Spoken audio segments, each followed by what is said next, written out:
once knew a nigga whose real name was William. His primary concern was making $1 million, being the illest hustler that the world ever seen. He used to fuck movie stars and sniff coke in his dreams. A corrupted young mind at the age of 13. Nigga never had a father and his mom was a fiend. She put the pipe down, but for every year she was sober. Her son's heart simultaneously grew colder. He started hanging out, selling bags in the projects, checking the young chicks looking for hit and run prospects. He was fascinated by material objects, but he understood money never brought respect. He built a reputation cause he could hustle and steal, but got locked once and didn't hesitate to squeal. So criminals he chilled with didn't think he was real. You see, me and niggas like this have never been equal. I don't project my insecurities on other people. He fiended for props like addicts with pipes and needles, and so he felt he had to prove to everyone he was evil. A feeble-minded young man with infinite potential, the product of a ghetto-bred capitalistic mental. Coincidentally, dropped out of school to sell weed, dancing with the devil, smoked until his eyes would bleed. But he was sick of selling trees and gave in to his greed.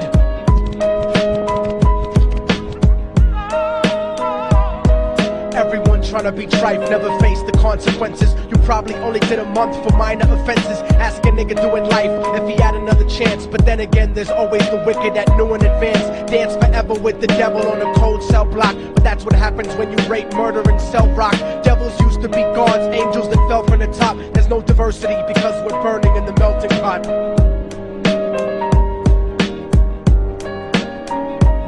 So Billy started robbing niggas, anything he could do to get his respect back in the eyes of his crew. Starting fights over little shit up on the block. Stepped up to selling mothers and brothers to crack rock. Working overtime, making money for the crack spot. Hit the jackpot and wanted to move up to cocaine. Fulfilling the Scarface fantasy stuck in his brain. Tired of the block niggas treating him the same.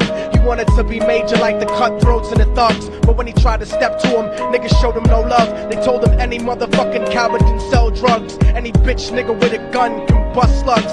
Any nigga with a red shirt can front like a blood. Even Puffy smoked the motherfucker up in the club. But only a real thug can stab someone till they die. Standing in front of them, staring straight into their eyes, Billy realized that these men were well guarded, and they wanted to test him before business started. Suggested raping a bitch to prove he was cold-hearted. So now he had a choice between going back to his life or making money with made men. Up in the sight, his dreams about cars and ice made him agree a hardcore nigga is all he ever wanted to be. And so he met them Friday night at 2:45.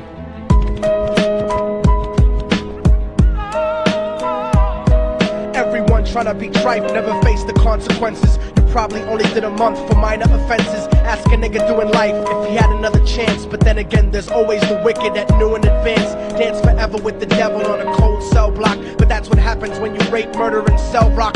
Devils used to be gods, angels that fell from the top. There's no diversity because we're burning in the melting pot.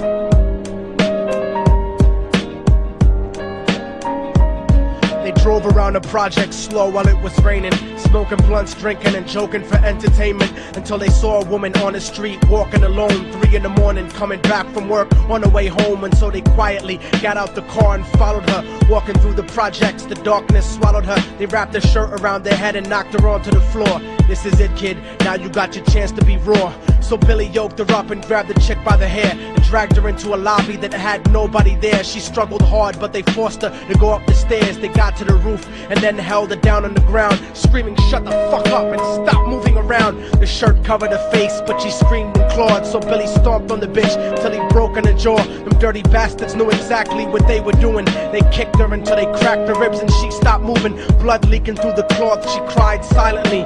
And then they all proceeded to rape her violently. Billy was made to go first, but each of them took a turn, ripping her up and choking her until her throat burned. Her broken jaw mumbled for God, but they weren't concerned. When they were done and she was lying bloody, broken and bruised, one of them niggas pulled out a brand new 22. They told him that she was a witness for what she'd gone through, and if he killed her, he was guaranteed a spot in the crew. He thought about it for a minute, she was practically dead, and so he leaned over and put the gun right to her head. I'm falling and I can't turn back.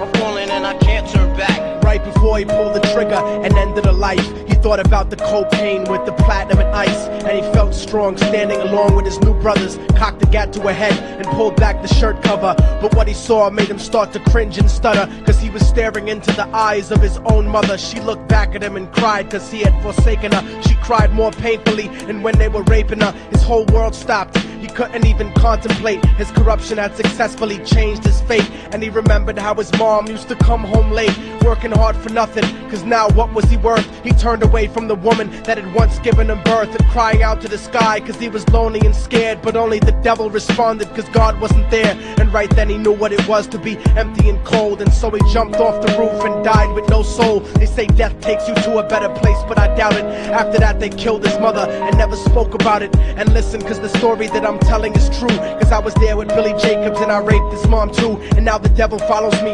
everywhere that I go. In fact, I'm sure he's standing among one of you at my shows, in every street cipher listening to Little Thug's flow. He could be standing right next to you and you wouldn't know. The devil grows inside the hearts of the selfish and wicked. White, brown, yellow and black color is not restricted. You have a self-destructive destiny when you're inflicted, and you'll be one of God's children that fell from the top. There's no diversity because we're burning in the melting pot. So when the devil wants to dance with you, you better say never, because a dance with the devil might last you forever.